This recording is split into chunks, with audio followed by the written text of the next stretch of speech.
Bon matin les amis, bon matin tout le monde. J'espère que tout le monde va bien ce matin.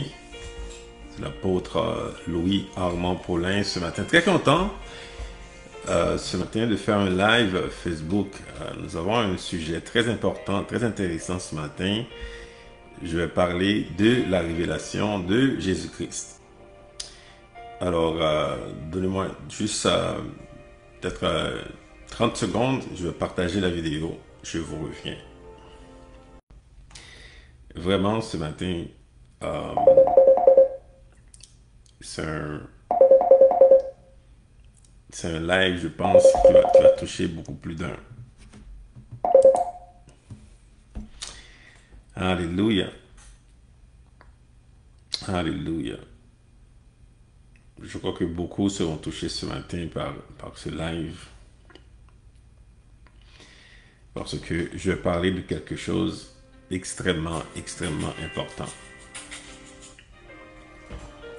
Alors, je suis à vous maintenant, les amis. Donc, je vais parler de la révélation de Jésus-Christ ce matin. Alors, j'espère que tout le monde est réveillé là, parce que samedi matin, c'est pas évident, hein. Moi, je suis très matinal depuis longtemps, depuis des années, je suis très matinal et ça me donne un avantage un peu dans la vie, hein, parce que quand on se réveille tôt, on a plus de temps pour faire beaucoup de choses. Alors, je m'adresse ce matin surtout à ceux qui se lèvent tôt. Alors, pour revenir au sujet, la révélation de Jésus-Christ. La question qu'il faut se poser, mais pourquoi que des gens aujourd'hui n'ont pas de révélation de Jésus-Christ? Parce que quand on regarde Jésus, quand on regarde la personne de Jésus elle-même, puis son œuvre, je pense que c'est suffisant. C'est suffisant comme tout ce qu'on a par rapport à Jésus et pour avoir une révélation de lui. Parce qu'on regarde la vie de Jésus, Jésus a vécu une vie parfaite, n'a rien fait de mal à personne. Quand on regarde l'œuvre de Jésus, qu'on soit croyant ou non, on ne peut pas rester indifférent à cette œuvre. De voir un homme qui a vécu sur la terre une vie puissante, un homme qui était extrêmement puissant, qui aimait les gens, qui faisait du bien. Quand on regarde l'œuvre de Jésus, les amis, c'est quasiment impossible d'être indifférent à cette œuvre, à l'œuvre de Jésus, l'œuvre de la vie de Jésus, et la personne elle-même également.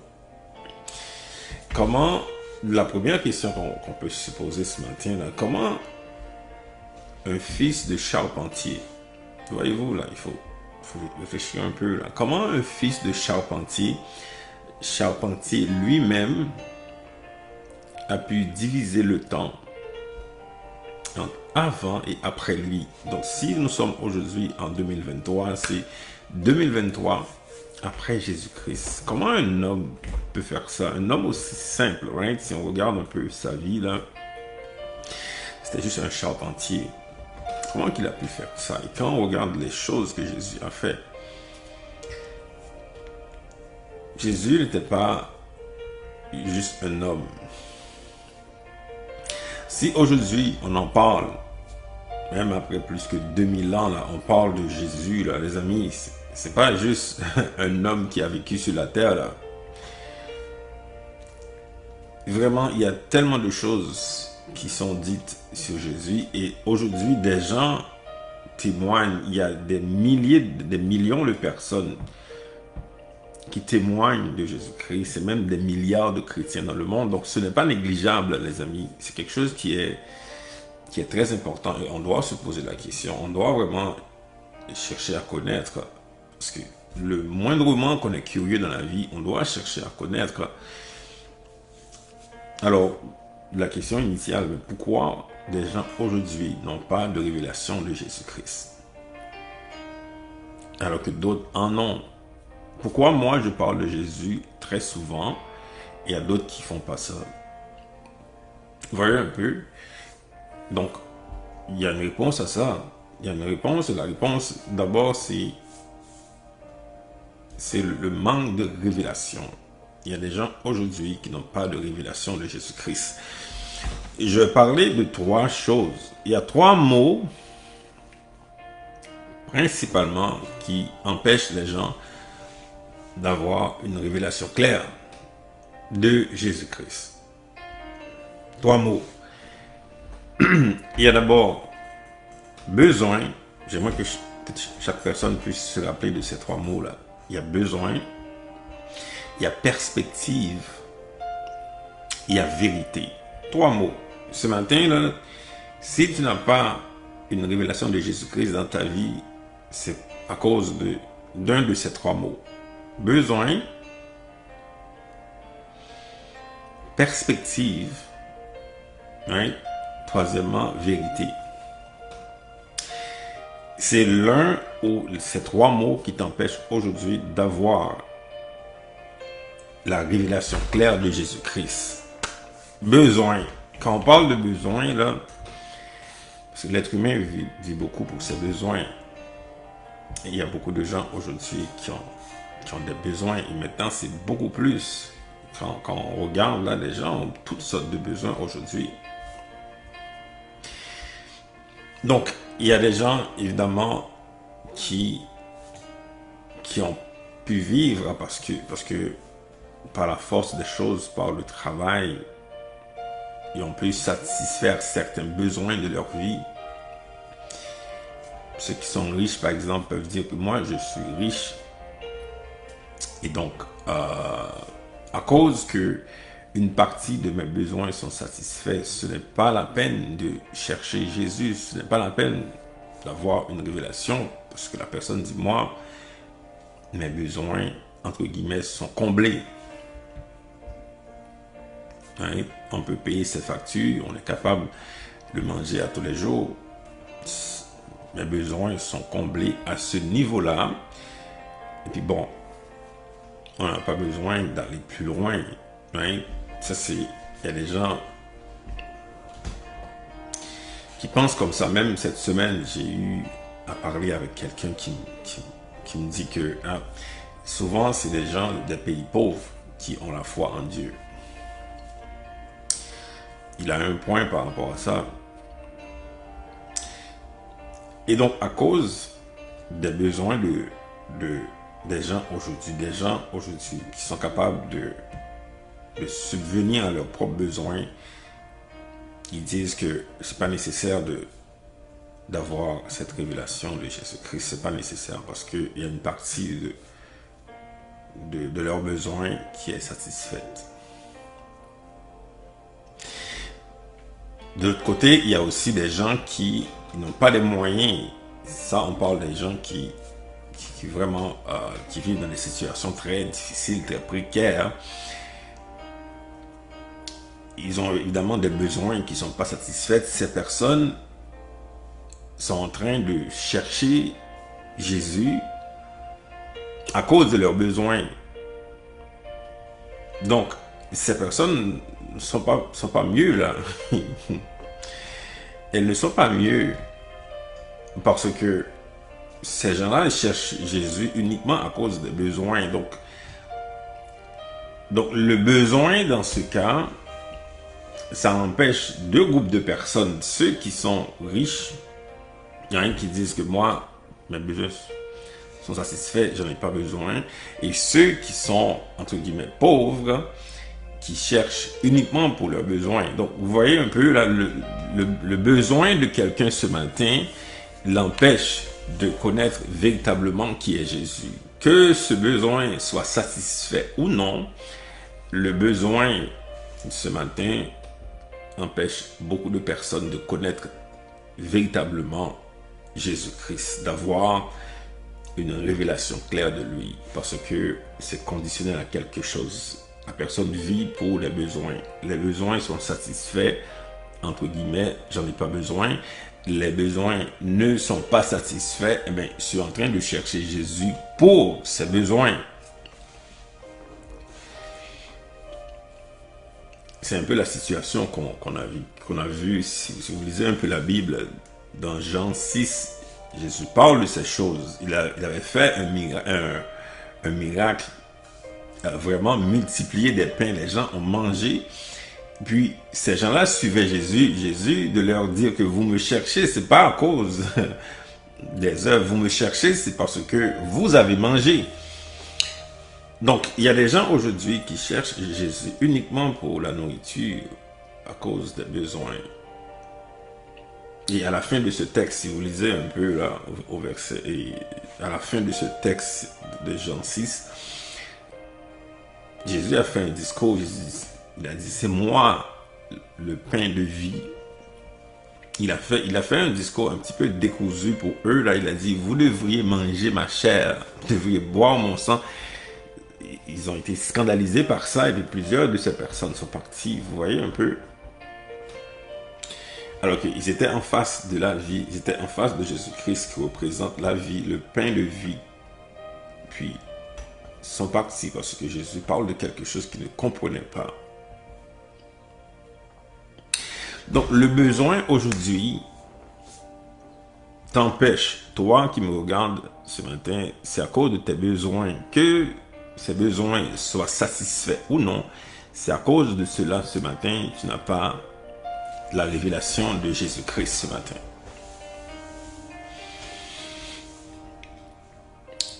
C'est un peu mon témoignage. Moi, je suis né à l'église, toute ma vie à l'église. J'ai passé des années, je n'avais pas de révélation de Jésus-Christ. Je recevais des choses. J'étais juste quelqu'un, juste un religieux qui priait comme des gens aujourd'hui qui prient pour recevoir des choses. J'étais juste un religieux, j'avais pas de révélation de Jésus-Christ. Et de fait, quand mes besoins étaient comblés, pour moi c'était suffisant, j'avais pas besoin de Jésus parce que j'avais tout ce que je voulais, vous comprenez un peu. Alors que j'étais à l'église toute ma vie, j'avais pas de révélation. Donc, le besoin ce matin, je reprends, le besoin ce matin t'empêche. Regarde un peu ta vie là. Tu vois que tu es vraiment dépendant de tes besoins. Tu vis que pour tes besoins. Et c'est ça qui t'empêche ce matin de connaître Jésus-Christ. C'est ça qui t'empêche. Il n'y a pas d'autre chose ce matin en fait. Il y a autre chose, mais par rapport à tes besoins ce matin t'empêchent d'avoir la révélation de Jésus-Christ ce matin. Deuxième point, j'avais parlé de trois. Deuxième point ce matin qui t'empêche, c'est le manque de perspective. Manque de perspective. De quoi? Perspective de la vie. Parce que dans le texte de Jean 6, si vous avez le temps de lire là, vous allez voir que Jésus parlait de la vie éternelle. Alors que les gens voulaient juste un pain, juste une nourriture là pour quelque temps, Jésus parlait de la vie éternelle. Il parlait de ce pain de vie qui donne la vie éternelle. Et donc ce matin, si tu n'as pas de révélation de Jésus-Christ, c'est parce que ta perspective de la vie est très limitée. Il y a des gens aujourd'hui qui vivent uniquement, on va juste travailler pendant des années pour accumuler un certain montant d'argent. Après, on prend la retraite. C'est terminé, ça. Donc, ils ont une perspective de la vie qui est très limitée. Là, c'est quelques décennies, that's it.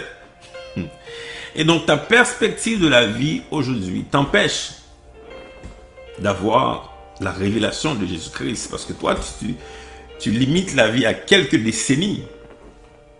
On va juste vivre, on va juste travailler 40 heures, 60 heures par semaine, on travaille, on accumule un peu d'argent, on accumule quelques richesses, whatever. Ben, on va prendre la retraite, après on meurt.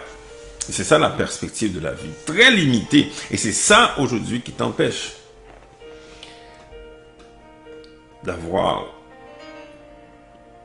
la révélation de Jésus-Christ ce matin. Manque de perspective de la vie. Alors que Jésus parle de la vie éternelle, Jésus parle de cette vie qui n'a pas de fin. Il y a des gens aujourd'hui qui parlent uniquement de quelques décennies. On va travailler, on accumule un peu d'argent, on va à la retraite. Il y en a qui meurent avant même d'être à la retraite, là. On travaille, on part à la retraite. C'est ça la perspective de la vie. Complètement loin de l'éternité. Alors qu'en eux, il y a sur l'esprit, parce que l'esprit qui vit en eux a toujours cette soif de l'éternité. Alors que l'esprit en eux, des fois, les pousse un peu à se poser des questions sur la mort. Non, non, moi, c'est pas la peine de parler de ça, là. Alors que l'esprit, la conscience, des fois, les pousse un peu à dire, parle un peu des choses qui sont plus intéressantes, là.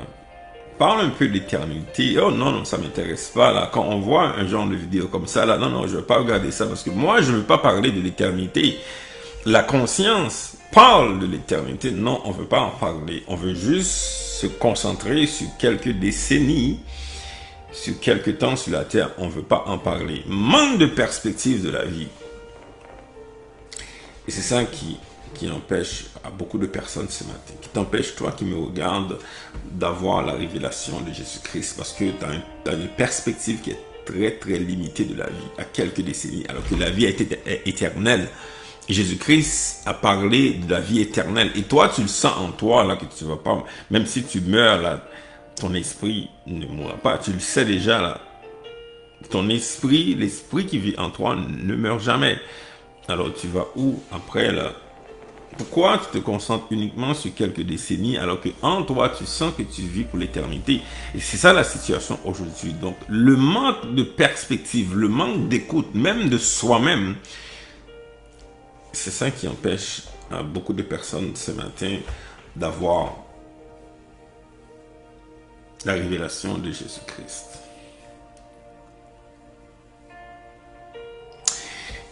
Et troisièmement, si vous vous rappelez, je parlais d'un troisième mot, vérité.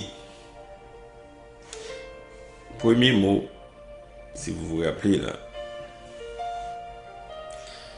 besoin, deuxième, perspective, troisième, vérité.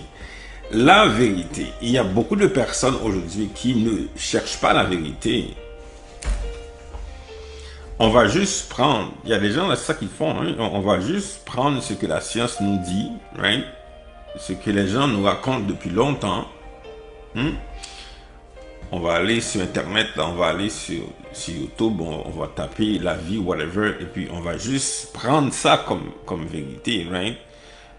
On ne cherche pas la vérité personnellement, et puis on s'arrête sur tout ce qui est approximatif de la vie. On va lire un livre, et puis that's it. On se confie sur des choses comme ça, là, parce que on l'a lu dans un livre, mais quelqu'un l'a raconté, on a dit que la vie c'est comme ça, on prend ça pour acquis. Il n'y a personne qui veut aller plus loin, qui veut aller dans cette quête de vérité, parce qu'en nous, il y a cette demande urgente, là, comme c'est urgente en nous, là, de chercher la vérité. Et dans ce temps, c'est le temps vraiment de connaître la vérité. C'est pas le temps de vivre dans l'approximation, là, de quelqu'un qui nous raconte n'importe quoi, que la science qui nous dit que Dieu n'existe pas, et puis on accepte ça comme vérité, là. Il y a trop de personnes aujourd'hui qui acceptent de vivre dans le mensonge. Parce que ça coûte beaucoup de chercher la vérité. Parce que le mensonge, c'est facile. Tu vas sur Google, là, tu tapes n'importe quoi, boum, tu trouves une solution, right? Le mensonge est très facile aujourd'hui. N'importe quoi, c'est facile, c'est très facile le mensonge. Et c'est la raison pour laquelle beaucoup de personnes vivent dans le mensonge. Parce que c'est facile. La vérité demande une démarche personnelle. Toi-même que tu dois chercher, tu dois dire, moi, ok, il y a beaucoup de gens qui parlent là. Il y a beaucoup de gens qui parlent sur Facebook, sur YouTube. Il y a beaucoup de vidéos qui circulent. C'est quoi la vérité? Toi, tu dois chercher personnellement. Et donc, si toi, tu ne veux pas chercher cette vérité, tu vas croire dans n'importe quoi. Tu vas croire dans le mensonge.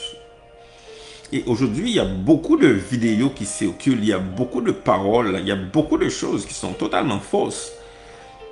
Et donc, si toi, tu vas juste vivre en fonction de ces choses, en fonction d'une citation sur Facebook, il y a des gens qui sont totalement attachés à ça. Là, ce matin, on va juste se réveiller pour lire un quote, une citation sur Facebook. Après, on va être correct. On vit en fonction de ces choses.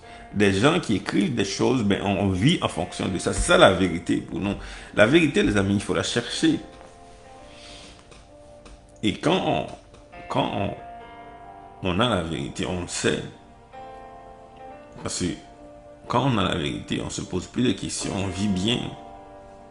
On vit bien, on vit dans la paix, on vit dans l'amour. On vit bien parce qu'on connaît la vérité. Et la vérité nous libère, comme Jésus l'a dit. Vous connaîtrez la vérité et la vérité vous affranchira.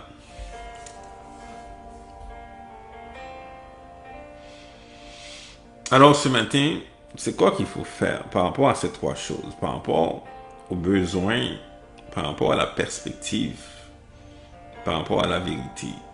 Par rapport aux besoins, les amis, on ne peut pas vivre en fonction des besoins qui sont limités. Hein? On va juste vivre en fonction de quelques besoins. Non. Jésus a parlé de quelque chose qui m'a renversé. J'étais chrétien là, toute ma vie, là, né à l'église. En 2016,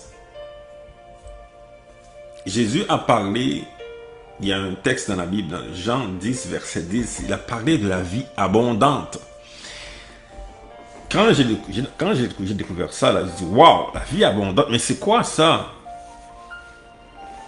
Vous voyez, alors qu'on veut vivre en fonction des besoins qui sont très limités, là, Jésus parle de la vie abondante. Je dis, quoi? Il y a ça, là. Moi, j'étais pas au courant de ça, là. Et c'est là que j'ai commencé à chercher cette vie abondante. À vraiment chercher cette vie abondante. Parce que moi, je voulais pas vivre en fonction de mes besoins, là, en fonction de ce que je vois, en fonction de comment je me sens, là. Ok, ça, j'ai tel besoin. Et je vais dépendre de quelqu'un pour ce besoin-là. C'est comme ça que je vivais autrefois, là. J'avais des besoins, toutes sortes de besoins, comme des gens aujourd'hui qui ont toutes sortes de besoins, mais qui ne savent pas combler ces choses-là, qui vivent mal, qui prennent de mauvaises décisions parce qu'il y a des besoins qui ne sont pas comblés, qui ne savent pas comment les combler. Jésus-Christ, en 2016, m'a révélé la vie abondante et j'étais en prière pour recevoir cette vie abondante. Il me l'a donnée. Aujourd'hui, je vis la vie abondante. C'est une vie puissante, glorieuse, qui ne dépend pas des circonstances externes, des conditions externes. Et peu importe ce qui se passe autour de moi, cette vie abondante, elle est tellement puissante. Il n'y a rien qui va l'enlever, il n'y a rien qui va m'affecter parce que je reçois la vie abondante. Vous voyez un peu, là, c'est pas une question de besoin, là, que je vais dépendre des besoins, dépendre des gens, là, ce qu'ils disent sur moi ou ce qu'ils pensent de moi ou comment la vie va arriver demain. La vie abondante, c'est tellement puissante. C'est ça que Jésus donne. Alors que des gens aujourd'hui vivent en fonction d'un besoin j'ai des besoins tout le temps. Oh my God, on déteste les gens à cause des besoins. On court après d'autres à cause des besoins. Jésus donne la vie abondante. Ça a complètement changé ma vie parce que moi, j'avais pas cette révélation de Jésus. J'avais pas la révélation de Jésus pour comprendre vraiment qui est Jésus. Parce que dans ma tête, Jésus était juste un religieux. C'est comme ça, beaucoup de personnes aujourd'hui pensent que Jésus, là, c'est juste un enfant avec une fléchette, là. C'est comme ça que les gens pensent aujourd'hui, que Jésus est juste quelqu'un, là, oh, c'est juste un philosophe, quelqu'un qu'on parle comme ça, là. Il y a des gens qui pensent que Jésus, c'est ça. Alors que Jésus est le sauveur de l'humanité, c'est lui qui donne la vie, c'est lui qui est la vie. Jésus est la vie. Alors qu'on court derrière la vie, on court derrière une vie, on court après une vie contaminée par le péché, par toutes sortes de choses, par la corruption. Cette vie est contaminée, la vie que vous courez après là, tous les jours, c'est une vie qui est contaminée par la corruption, par le péché. Jésus est venu, il donne la vraie vie, la vraie version de la vie abondante. C'est lui qui donne cette vie-là. C'est en lui qu'on peut avoir cette vie. C'est la révélation de Jésus-Christ, les amis. C'est sa révélation, la révélation de Jésus-Christ qui, aujourd'hui, va changer ta vie. la perspective de la vie, c'est une vie éternelle. Jésus est venu nous donner la vie éternelle. En lui, je vis éternellement. Je ne mourrai jamais. Évidemment, ce corps, c'est une enveloppe, ça peut partir. Mais moi, je sais que je ne mourrai jamais en lui parce que Jésus est mon sauveur. Il est venu, il m'a pardonné, il m'a délivré de l'oppresseur, de la mort et du péché. En lui, je vis la vie éternelle. Et également, Jésus est la vérité. Il est la vérité à travers tous ces mensonges, à travers tout ce qu'on nous raconte. Jésus-Christ est la vérité. Et c'est la même chose que les disciples vivaient. Si vous lisez un peu la Bible, entre Malachie et Matthieu, il y a eu comme 400 ans là. Dieu ne parlait pas du tout là. C'est à ce moment-là, évidemment, il y a eu toutes sortes de courants de pensée, la religion, les pharisiens, tout le monde était là qui parlait n'importe quoi. Jésus est venu après 400 ans, comme Dieu ne parlait pas, Jésus est venu comme l'unique vérité qui parlait. Mais il y avait personne qui croyait, il y avait beaucoup de personnes qui ne croyaient pas. Les gens qui croyaient, ce qu'on appelle les disciples, eh bien, ces disciples, ce sont eux qui ont reçu la révélation de Jésus-Christ. Alors aujourd'hui, pour recevoir cette révélation, il faut que tu regardes l'œuvre de Jésus. Dis, ok, moi je vais suivre cet homme-là, je vais suivre ce Dieu. Jésus est à la fois Dieu aussi et homme.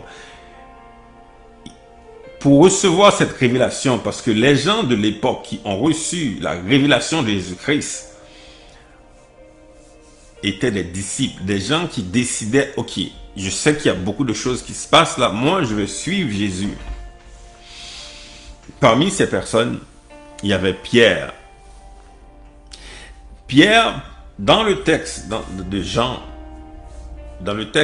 6 là, alors que d'autres personnes, quand Jésus parlait comme ça, ils étaient estomaqués, ils étaient frustrés, ils étaient fâchés, parce que Jésus disait qu'il fallait manger sa chair, boire son sang, ils étaient tellement estomaqués par ça, tellement frustrés. Beaucoup d'entre eux étaient partis. Mais Pierre, un des disciples de Jésus-Christ, quand Jésus demandait, mais vous, pourquoi vous êtes encore là? Parce que beaucoup de personnes sont parties. Pourquoi vous êtes encore là? Et Pierre a répondu, à qui irions-nous? Tu as les paroles de la vie éternelle. Et donc, plus tard, Pierre va avoir cette révélation. Donc, aujourd'hui, si tu veux recevoir la révélation de Jésus-Christ, commence à être un disciple. Commence à suivre Jésus. Il n'y a pas d'autre façon aujourd'hui. Tu peux être à l'église. Il y a des gens... Moi, j'étais à l'église, là. Né à l'église, mais je n'avais pas la révélation parce que je ne suivais pas Jésus. Je suivais pour mes choses. Besoins, rappelez-vous, là. J'avais juste mes besoins. Il y a des gens aujourd'hui à cause des besoins. Non, tu suis Jésus. Seigneur, ok, je sais que tu as quelque chose là. Je ne sais pas c'est quoi. Pierre ne savait pas vraiment trop là. Mais il regardait autour de lui. Il regardait les mensonges que les pharisiens... Parce que les pharisiens, c'était des religieux qui faisaient des choses, qui disaient des choses qu'ils ne faisaient pas. C'est des menteurs. Il y a beaucoup de gens aujourd'hui qui sont à l'église, même beaucoup de personnes qui font des choses terribles, qui vivent dans le mensonge. C'est les pharisiens à l'époque, c'était comme ça.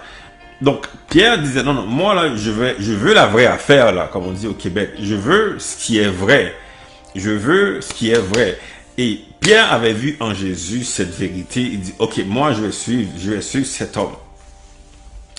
Et Pierre finalement a eu la révélation de Jésus-Christ parce qu'il suivait. Aujourd'hui, c'est pas une question, je suis pas en train de vous parler d'une religion là. Je suis en train de vous parler de Jésus qui a prouvé depuis plus que 2000 ans qu'il est le sauveur. Il y a beaucoup de personnes aujourd'hui qui suivent Jésus. Mais toi, pour avoir cette révélation de lui, il faut que tu commences à le suivre. Arrête de penser à autre chose. Arrête de penser à des gens qui racontent n'importe quoi sur lui. Toi-même, personnellement, tu dis, you know what? Moi, je veux connaître ça. Pourquoi lui, il parle de Jésus? Moi, je ne parle pas de lui. Je dois connaître la vérité aussi. Commence à le chercher. Moi, je te garantis, si tu prends la décision aujourd'hui, tu vas avoir cette révélation. C'est ça que j'avais fait, moi. Parce que moi, je ne voulais plus qu'on me parle de Jésus, là, que quelqu'un reste en avant qui me parle. Moi, je voulais le connaître moi-même, ça que je voulais en 2013. J'étais fatigué, fatigué de la vie, fatigué de mes péchés, fatigué de tomber dans toutes sortes de choses. J'étais fatigué et je me consacrais un peu. J'étais à l'église, mais pas consacré vraiment. Quand j'ai décidé de me repentir, de demander pardon au Seigneur, de prier, de chercher Dieu sincèrement, de tout mon cœur, d'être un disciple, right? C'est pas à cause des besoins, c'est pas à cause de rien d'autre. Je dis, ok, alright, je veux connaître. Et quelques mois plus tard, le 7 septembre 2014, Jésus-Christ s'est révélé à moi. Il a totalement changé ma vie. Presque 9 ans plus tard, là, oh my God, c'est puissant, c'est en feu. J'ai eu des situations qui pourraient me détruire à cause de la puissance de Jésus-Christ, à cause de cette gloire qui vit en moi, de cette vie abondante qui vit en moi. Je vis bien, je vis en paix, j'aime les gens. Ça, c'est glorieux. Et toi, tu peux vivre ça aussi. Tu peux vivre ça, mais tu dois te consacrer, tu dois vivre. Tu dois dire que je suis fatigué de faire du surplace, fatigué de courir, fatigué d'être dépendant affectif, dépendant des choses, dépendant des gens, fatigué. Tu dois te rendre compte que tu es fatigué de ces choses-là. Tu veux connaître la vérité, tu veux vivre la vraie affaire là. Et quand tu décides de tout abandonner, demander pardon à Jésus-Christ, Seigneur, ok, je te connaissais pas, maintenant je veux te connaître, je veux juste te suivre, comme beaucoup de personnes le font, mais je veux te suivre afin d'avoir cette révélation. Pourquoi Pierre l'a eu, moi je ne l'ai pas? Pourquoi cet homme qui parle là maintenant, là, moi je ne l'ai pas? C'est ça maintenant que tu dois te dire, de chercher. Et je te garantis, quand tu le cherches, tu vas avoir la révélation. Moi je l'ai eu 7 septembre 2014, totalement changé ma vie. Je suis un homme qui est en paix. C'est pas un homme qui est fou là. C'est un homme équilibré, qui travaille, qui a une famille, qui a des enfants, qui vit en paix avec lui-même et avec les autres, parce que j'ai la révélation de Jésus-Christ. Il est le sauveur de l'humanité. Il est celui aujourd'hui que tu as besoin réellement. Ton réel besoin est en Jésus-Christ ce matin. La perspective, la vraie perspective de la vie, la perspective de la vie est en Jésus-Christ ce matin. La vérité est en lui ce matin. Alors voilà pour vous. Je vais arrêter là. Si vous voulez continuer avec ça, parce que nous avons quand même une communauté spirituelle, surtout familiale. On n'est pas une grosse communauté, on vient de commencer. Et justement, pour la fin de l'année, le message qu'on prêche jusqu'à la fin de l'année, c'est la révélation de Jésus-Christ. C'est intense. Là, j'en ai parlé peut-être pendant 30 minutes, là, mais jusqu'à la fin de l'année, nous prêchons sur la révélation de Jésus-Christ. C'est garanti que si tu viens avec nous, tu vas avoir cette révélation. On n'est pas une église qui va vous retenir. Parce que nous, les gens, on les renvoie. Jésus faisait ça. Il renvoyait les gens à aller dans la communauté pour aller toucher d'autres personnes. Alors, si demain, tu as du temps, demain, c'est 6 août demain, à 16h, nous sommes au Centre Arménie. 16h. Centre Arménie à Laval, c'est 1025 Boulevard Elisabeth. À 16h, nous sommes là-bas.